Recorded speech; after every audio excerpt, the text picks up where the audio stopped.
Fövqəladə Hallar Nazirliyinin Sumqayıt Regional Mərkəzi tərəfindən əhali və ərazilərin fövqəladə hallardan qorunması və mülki müdafiə sahəsində aidiyyatı qurumların qarşılıqlı fəaliyyətin təşkili mövzusunda müşavirə keçirilib.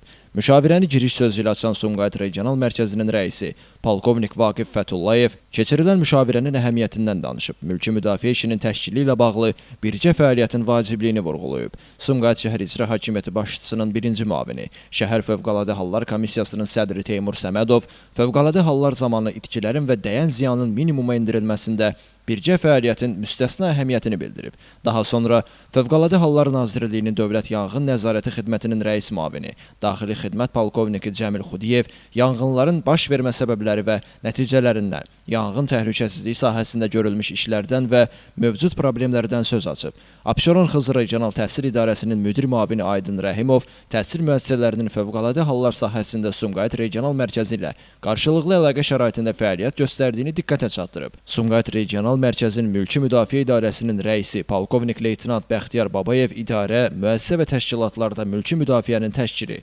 fövqəladə hadisələrdən müdafiə sahəsində əhalinin hazırlanması qaydaları və bu sahədə görülmüş işlər, mövcud problemlər və qarşıda duran məsələlər müşavirə iştirakçılarının nəzərinə çatdırıb. Sonda təhsil müəssisələrində yanğın təhlükəsizliyinə dair bəzi qaydalar adlı video çarx nümayiş olunub.